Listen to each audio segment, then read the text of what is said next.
নগরীর চাঁদগাঁও থানা পুলিশের অভিযানে আন্তজেলার মোটরসাইকেল চোর চক্রের সক্রিয় ৩ জন সদস্য গ্রেপ্তার সহ ৪টি মোটরসাইকেল উদ্ধার। বিস্তারিত দেখুন এম হান্নান রহিম তালুকদারের তথ্যচিত্রে। সিএমপি উপপুলিশ কমিশনার উত্তর দিক নির্দেশনায় অফিসার ইনচার্জ চাঁদগাঁও থানা মোহাম্মদ আফতাব উদ্দিনের নেতৃত্বে এসআই মোহাম্মদ ইমরান ফয়সাল সঙ্গীয় অফিসার ও ফোর্স সহ চাঁদগাঁও থানার মামলা নং 16 তারিখ 17/11/2024 ধারা 380 পেনাল কোড মামলার চোরাই যাওয়া মোটরসাইকেল উদ্ধার সহ আসামি গ্রেপ্তারের লক্ষ্যে অভিযান পরিচালনাকালে গোপন তথ্যের ভিত্তিতে মামলার চোরাই যাওয়া মোটরসাইকেল ও আসামি ফেনী জেলা ও নোয়াখালী জেলার বিভিন্ন থানা এলাকায় আছে। পরবর্তীতে এসআই মোহাম্মদ ইমরান ফয়সাল, এসআই মৃণাল কান্তি মজুমদার, এসআই কাজী মনিরুল করিম, এসআই হৃদয় মাহমুদ লিটন, এএসআই জালাল উদ্দিন সঙ্গীয় ফোর্স সহ 2/1/2025 তারিখ 14:05 ঘটিকার সময়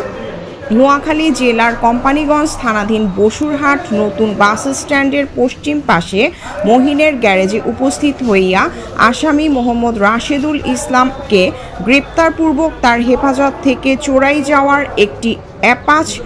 RTR উদ্ধার করেন।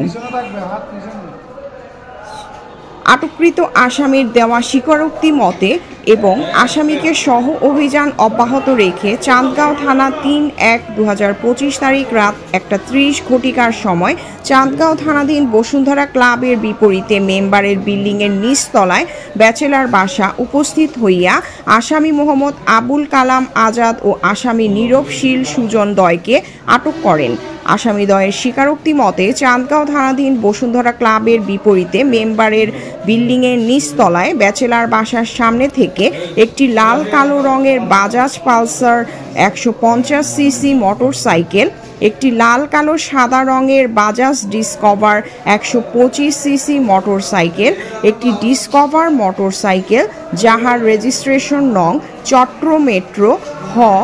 184151 উদ্ধার করতে সক্ষম হয়।